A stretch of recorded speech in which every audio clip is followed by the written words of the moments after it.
തോട് വട്ടമൻ തോടുണ്ടല്ലേ, പിന്നെ അന്ന് നല്ല വൃത്തിയായിട്ട് അതിങ്ങനെ ഒരേ നിരപ്പിൽ ഇങ്ങനെ ഒഴുകുമായിരുന്നു. കളിച്ച് കുളിച്ച് നമുക്കൊക്കെ നിൽക്കാം, തുണി കഴുകാം, ഇതെല്ലാം ചെയ്യാം. മാത്രമല്ല അതിനകത്ത് എന്തുമാതിരി മീനായിരുന്നു കിടന്നിരുന്നത്.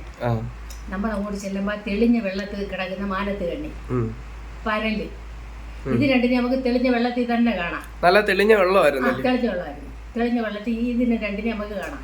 പിന്നെ അത് കഴിഞ്ഞ് ഇലയുടെ കീഴിലിരിക്കും പൊത്ത. പിന്നെ പൊത്ത എന്ന് പറയുന്ന ഒരു മീനാ. പൊത്ത എന്ന് പറയുന്ന മീൻ, അത് കൈ കൊണ്ട് പൊത്തി ഇങ്ങനെ നമുക്ക് പിടിച്ച് പുറത്തിടാം.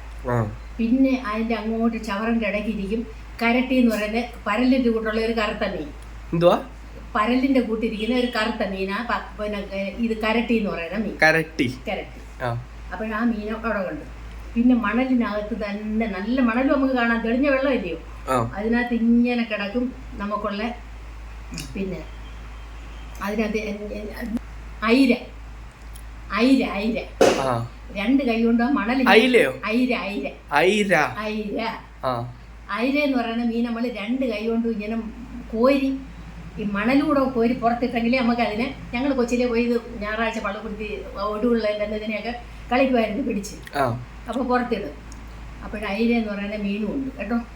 ഇങ്ങനെ നമുക്ക് കൊഞ്ചുണ്ട്, അത് ചവറിൻ്റെ ഇടയ്ക്കിരിക്കും കൊച്ചു വെച്ച് ഞണ്ട് ഓടി നടക്കുമായിരുന്നു. എന്നുവെച്ചാൽ എല്ലാ മീനും നമുക്കുള്ള ഈ വട്ടവും തോട്ടിലുണ്ടായിരുന്നു.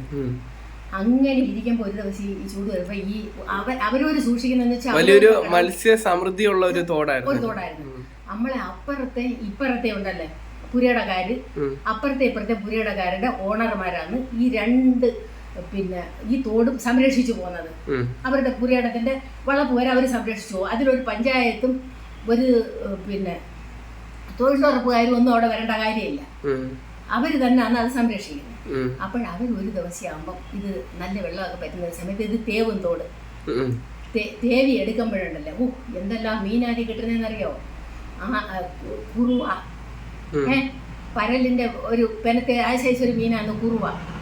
പിന്നെ ഇത് കിട്ടും എരല്, ബ്രാല്, പിന്നെ ഒരെണ്ണം കിട്ടും ആരകൻ, കൊമ്പുള്ള ഒരു സൈസ്, അവിടെ മുരലിന്റെ സൈസാ, അത്രയും കൊമ്പില്ലെന്നുള്ള ആരകൻ, കൊമ്പില്ലാത്ത ഒരു സൈസ് ആരകൻ. ഇതെല്ലാം വീടുകളിലേക്ക്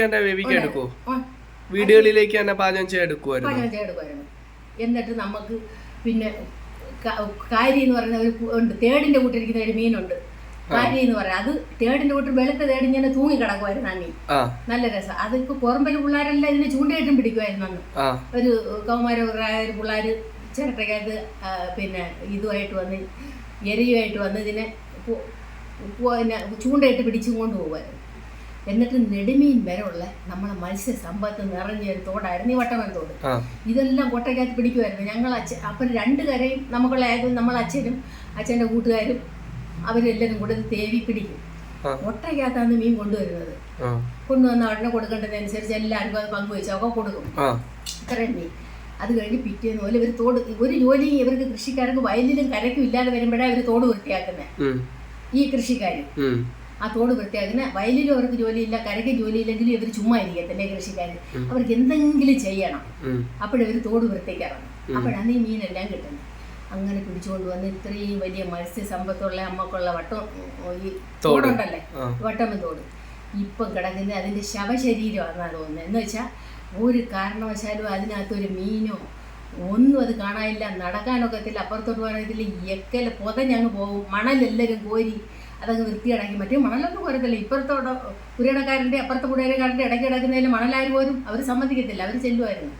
പക്ഷെ ഇപ്പം അനാഥമായിട്ട് കിടക്കുന്ന ആരുമില്ല. വല്ലപ്പോഴും തൊഴിലുറപ്പുകാരെ പറഞ്ഞു വിട്ട് അവരെ പോച്ച ചെത്തിയത് കൊണ്ട് എന്ത് കാര്യം? ആ തോട് ഞാൻ പറയുന്ന അപ്പുറത്തും ഇപ്പുറത്തും ഇരിക്കുന്നവരുടെ കയ്യിലിരിക്കുന്ന അവിടെ ഇരിക്കട്ടെ. അങ്ങേയറ്റം മുതൽ ഇങ്ങേയറ്റം വരെയുള്ള നിരപ്പായിട്ട് മണൽ കോരരുതെന്നുള്ള ബോർഡ് വെച്ച് ഇങ്ങേയറ്റം വരെ നല്ലതാക്കി ആ തോടിനെ ഒന്ന് ജീവിപ്പിച്ചെങ്കിൽ അതൊരു നല്ലൊരു കാര്യമായിരുന്നു കേട്ടോ. വീണ്ടും ജീവൻ കൊടുത്തെങ്കിൽ മരിച്ചു കിടക്കുന്ന ആ വട്ടവും തോടിനെ നല്ല വൃത്തിയായിട്ട് വെള്ളം ഒഴുകുന്നുണ്ട്. അപ്പോഴും അത് പക്ഷെ എന്തായാലും ഇപ്പൊ ഒഴുകുന്നില്ല. അപ്പൊ അന്നേരം നല്ല മഴയുണ്ടെങ്കിൽ നമുക്ക് ഇറങ്ങാൻ പറ്റില്ല. പല സ്ഥലത്ത് കുഴിയും ഇത് ആനെ ആ തോട്ടിൽ തന്നെ പശുക്കളെ കുളിപ്പിക്കുമായിരുന്നു. പിന്നെ ഇതിനെ കുളിക്കടവുകളുണ്ടായിരുന്നു. പിന്നെ നമുക്ക് പുരമേയാനെ കൊണ്ട് ഓല കുതുക്കുമായിരുന്നു അവിടെ. ഓല കുതുക്കും. അന്ന് അതും തോട്ടിലാ കുതുക്കുന്നത്. അന്നൊക്കെ ഉണ്ടല്ലേ മേച്ചിലായിരുന്നു. ഈ പെരമേയുന്നതേ ഓലയായിരുന്നു. ആ അപ്പോഴും ഓല കൊണ്ട് പെരമേയുമ്പോൾ എന്താണെന്നറിയോ, ഈ ആദ്യമേ ഈ ഓല പച്ചോലയെല്ലാം വെട്ടും ഒരു